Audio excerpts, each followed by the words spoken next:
What is going on, fellas? And welcome back to Hungary for Success with me, FoggyPlays, on FM21. Today, we're starting Season 5 with the end of season review for the end of Season 4. And then we're going to be having a look at some of the transfers we do before we kick off the league, or the season, in the Champions League qualifiers. So, our first time in the Champions League, thank you very much. We've only gone and won the league itself.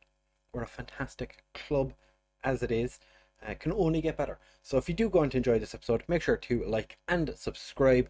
Now let's get started with the video.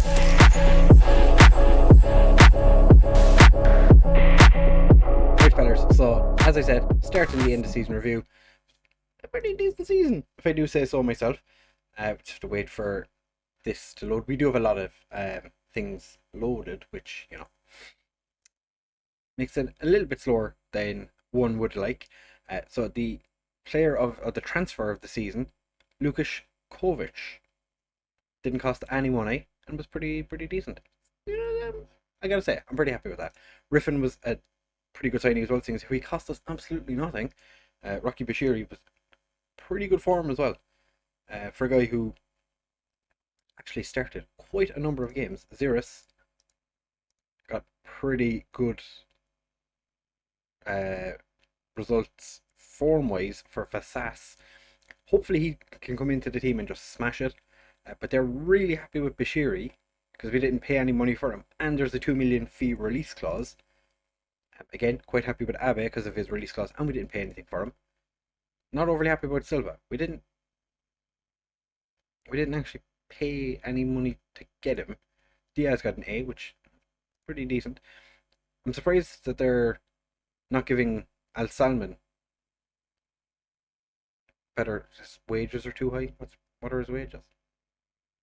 575. That's not bad. That's pretty much okay. Okay. And the rest of the players that came in then, just it's not. Rosas quite good. 2.8 million release clause. They do enjoy a release clause. Mr. Solo Dolo's not getting the best of. Only 400 quid. Calm down, Nagy. Nagy gets an A plus. Oh, what?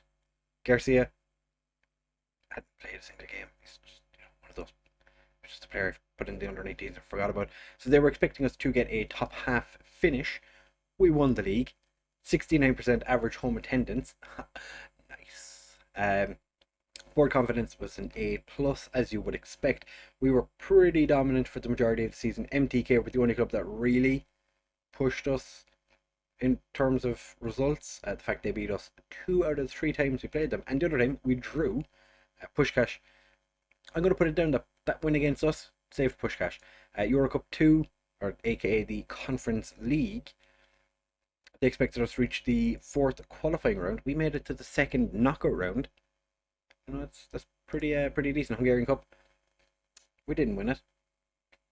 Last year we won it. Reached quarterfinals, we did, and I got knocked out by probably the team that have won it. I don't think it's actually been confirmed yet who's won. No. So Meshkoved play Ferencvaros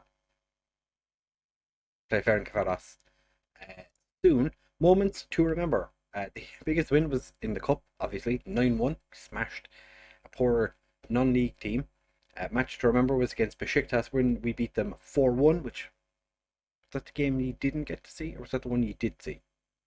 Either way, goal of the season went to Riffin in the 5-1 victory over Ferencvaros. You actually got to see that one. So, congratulations. You got to see the goal of the season, and it was in the last episode. So, hope you enjoy that. Reputation hasn't changed. I would imagine our reputation will change just a smidge in the not too distant future, because we're going to be in the Champions League this season. Sponsorship stayed the same. Broadcast revenue plummeted. We made it further in the Europa Conference League. Okay. But everything else increased, including the competition prize money, which fantastic. That should rocket up again next season, because we're in the Champions League. Did I mention we're in the Champions League? And even if we get knocked out of the Champions League, we're going to be in the Europa League. And then if all goes to shit and we end up losing in the Europa League, we're going to be in the Europa Conference League again. So we've got a couple of safety nets.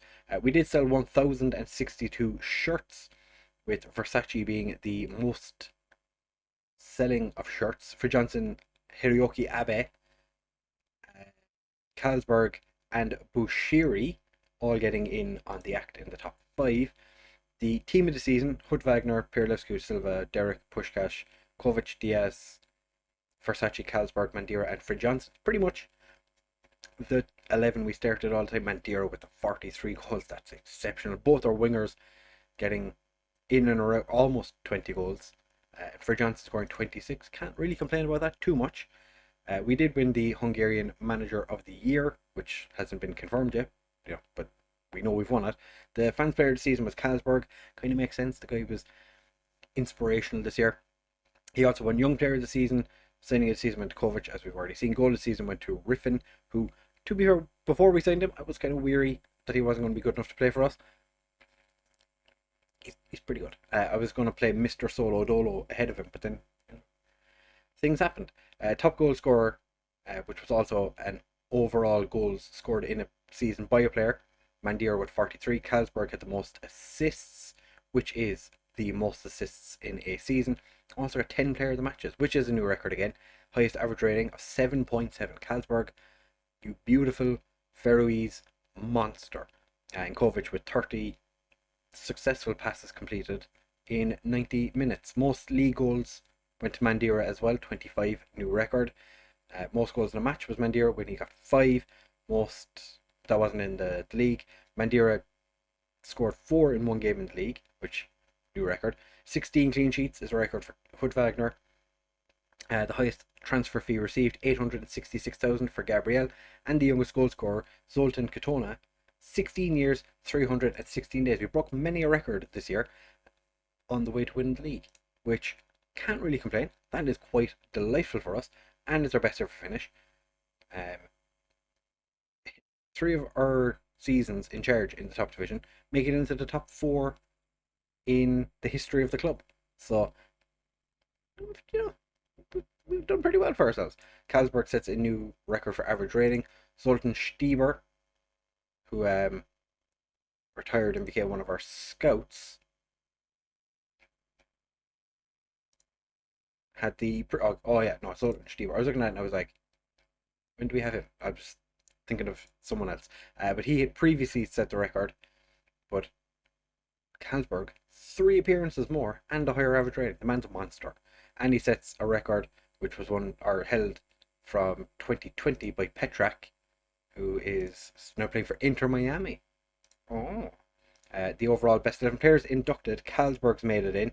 Mandira and Kovac are also in there. So this is looking pretty much like the first team that we're playing now, except Shedler and Tiefenbach don't play for us anymore. But other than that, it's pretty good. Any interesting players? Belnese is sitting on the bench now. So, to be fair, that guy, if it wasn't for him, I don't think we would have got promoted that season. So, it's fair enough. Season review, we've already looked at. The XG, so our expected goals were 81.4, we scored at 89. Our expected points were 66.3, but we got 72 points. We are better than expected. Expected position was first. We got first. What they want us to do for next season, we don't have to play defensively solid football anymore, because we've never done that. Direct, counter-attacking, entertaining football, we can do all that. Work within the wage budget, which we can do. Qualify for the Europa Conference League, again, should be able to do that. And reach the second qualifying round of the Champions League, which is the round we start in.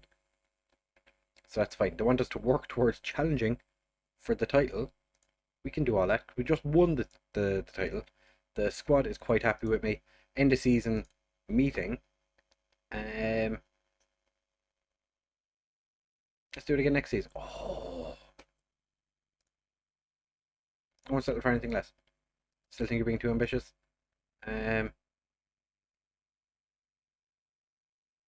Nobody really agrees with me. That wasn't the overall direction I was hoping for. Give a good account of yourselves. Yeah, that's the reaction I was after. Promises youth a chance. Pass. It's like, no, please don't. You're already Vass is already hanging on to his place in the team. Um, that's everything. Vass, I think, is probably done. We didn't completely kill morale with that terrible season ending expectation. With the whole like, let's win the league again next season, and they were like, no, no, we won't. You can't tell us what to do. Kind of can, but this 11 here is completely wrong. Bushiri is not going to be right back. Ortiz definitely isn't one of our best central midfielders. We don't play with either wingers or deep line forward. So, Ortiz missed 45% of the season. Barna, that's the guy. Barna, when he was out on loan, broke his arm or something because Meshkoved were paying the majority of his wages. I just was like, yeah, you can stay there, buddy. You ain't coming back at all. Lads are off on holidays till the 1st of July, which let's hope they haven't actually booked their holidays for that long, because they will not be gone until the 1st of July. They're going to be called back relatively soon. Goal of the season, Rosas got second, and the other two goals didn't come against us, which is fine. I'll take that. Players named we have 7 players in the Hungarian Division 1 team of the season. Derek Pirlescu, Versace, Kovac, Kalsberg, Frijansen, and Mandira all making it in. Kalsberg wins Player of the Year. Mandira only getting second. Bola gets third. I feel like Bola is one of those players that we should probably look to sign, because he's, quite a good player. I'm very surprised Fervar let him go for so little and so easily, and the fact they weren't actually playing him. What? Interesting. Mandira does win the top goal scorer. It's kind of, to be expected. Youngster Torok won the Young Player of the Year. None of our players even made it into Young Player of the Year. Fair enough. We do win the Manager of the Year. Pax Manager. To be fair, I wouldn't have complained if Pax Manager had actually won, because they had quite the season. I think they're all like, if Ferencváros win the cup, they get into Europe as well next season. But the chairman is absolutely delighted with me, delighted enough to move me up to Icon. No, why would they do that? I just won every single trophy for this club in the history of ever. But that's fine. We are in the process of a board takeover. I've been getting this pretty much constantly this season, so I'm not going to read too much into it until the board changes, and then I scream and cry because they take all my money away or sack me. Let's hope they don't do that. So we'll be back in just a hot second with any transfers that we do just before the start of the new season, when we get into the Champions League group stages. Not group stages, first qualifying round. Okay, so actually it's the first qualifying round. So we do need to win our first 2 games, to get into the second qualifying round, so we don't fuck up. Alright, so we'll be back in just a second for that. Don't go anywhere. Right, fellas, so as you can see, we have arrived at the first game we're going to be playing in the Champions League. We're against Riga, who, professional Latvian side. But I was having a look at their squad. They have a bunch of amateur players, which I'm surprised by, because they're supposed to be the best team in Latvia. Which, it's not something I was expecting to see. But we do play them in the next episode, which will be tomorrow. Both legs against Riga. We also have a bunch of random friendlies. As you can see, we've been smashing teams for fun in except for Riga. But if we can get past Riga, we will be taking on Dynamo Kiev in the next round. I think it's Dynamo Kiev. It is Dynamo Kiev. That should be an interesting time for everybody. We have agreed to sign Benoit Nyo, who's a right back / winger / DM person from Cotton Sport, who's actually been playing a lot of games for them. He looks pretty decent. I like his technique, teamwork, work rate. I think he could be molded into a box-to-box midfielder, potentially. We'll see how he gets on when he arrives. We do have a bunch of players that are have offers in for them. Like Mitrev has a £68,000 offer from Uj Pest, which kind of considering. As you can see, he's in a contract phase with them. Molnar just rejected a contract from Pushkash Academia for 100k. Didier Diaz, who's decided he wants to leave. We rejected £5 million offers from Inter and Juventus. He's not happy with that, but I'm trying to get. They were just like straight 5 million, nothing else. I want more. From it. And Levan Vardanyan, our Armenian striker who never really got a chance with us, looks like he's on the way to Peksh for 450,000. But we have had some transfers go through. Mamoli's gone to Gior for 30k. Ankara has gone to Menfoxank, who's on loan with last season. Paid 45,000 for him. Take that all day long. We sold just a couple of youth players as well. We didn't have any interest in keeping around. Markella has gone to Meshkoved. So we've kind of made one of our main rivals weaker, I think, because Markella was a decent player, not amazing. A player we brought in just before the end of the transfer window, or just before the start of the transfer window, sorry. He's gone out on loan to ZTE. I don't think he was going to get a huge amount of first team football, so popped him out on loan, and Vass has gone as well. I really wanted this transfer to work out. Unfortunately, it hasn't. So he has left us. Players that have come in, as you can see, a whole bunch of players arrived on transfer opening window day thing. We've made 300,000 so far in transfers, 700,000 spent. This is the most money we've ever spent. Mateo is the striker that came in from Villarreal. He's played a couple of games in friendlies, looks pretty decent. Elmer Mendoza was just a Guatemalan who appeared out of nowhere, and my scouts were like, "Hey, do you want to sign this guy?" And I was like, "Yeah." 19 determination, 17 finishing, 16 acceleration, 16 jumping reach. Not the strongest player in the world, so we're going to work on his strength. But he's a promising striker. Already played 18 times for Guatemala, scored 5 goals, and he's been pretty consistent with his goals in the last 2 seasons while he was in Guatemala. So definitely a player we're going to be considering keeping in the first team. And when I say that, I mean he's going to be starting pretty much every game. He looks like an absolute monster. The Estonian midfielder / right back that we signed, another player that we're just going to pop into the under-19s, see how he gets on for the first season, and we'll work on him from there. The attacking midfielder / central midfielder we signed from Hadjuk might actually get some first team football, more than I expected. If Didier Diaz does leave, I see this guy as kind of his direct replacement. Quite good natural fitness and jumping reach. 6'5", can't complain with that. Mendoza is 6'2". Loritz is 5'8". Every now and again I do sign like ridiculously tall players, and I just don't realise it. Christian Mark is a centre back we've brought in, who I think could be decent enough to go into the first team pretty much straight away. He does, however, want to go out on loan. Because we promised him in the deal he wouldn't sign unless he got to go out on loan. So we paid 6.5k for him, which I think was a bargain at the time. So he looks quite the player. Jan Malek is a winger who just a little bit of a punt on him, see how he gets on. He's an 18-year-old Czech. We paid 48,000 for him. I think it was just like compensation from his contract. To please the same place that Edin Dzeko came through. Might be a decent player. He's got okay attributes in many places, so it'd be interesting to see how he gets on. Or Mozambique midfielder, who's sitting in the under-19s at the moment.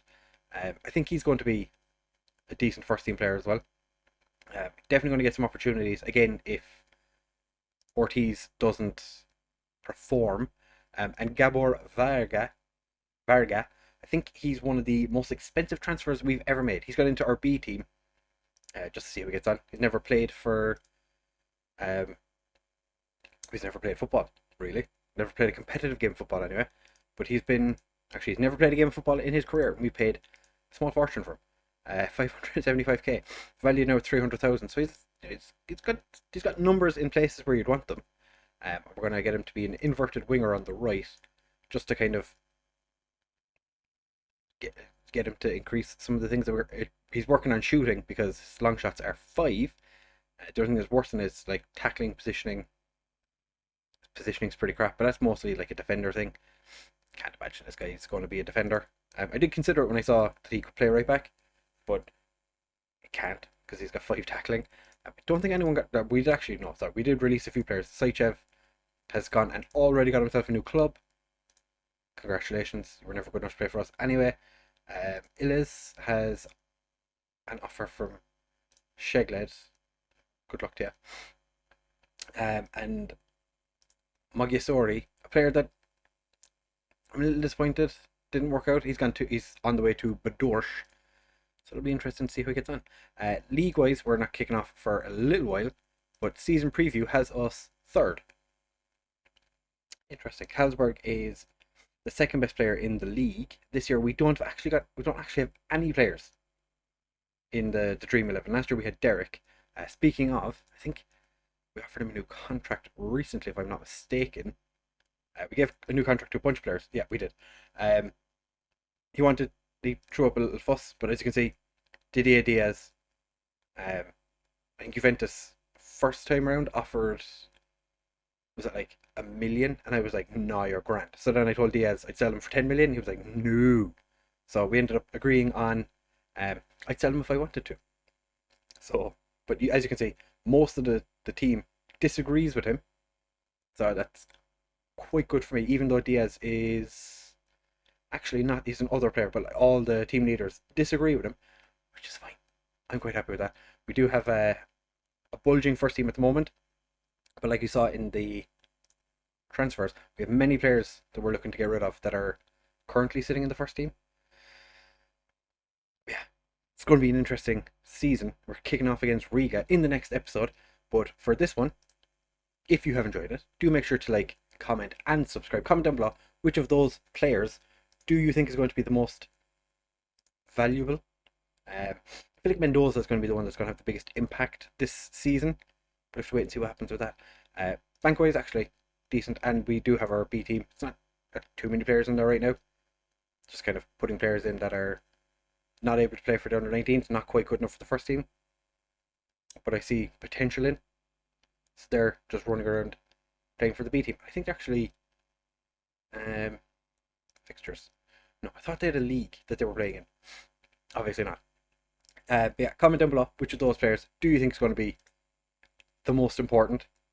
Again, Mendoza, probably the one that I'm going to say is going to be the one that will score many a goal for us this year. But yeah, thank you for watching, fellas. Like, comment, subscribe, share with all your friends, all that good stuff, and I'll see you in the next one.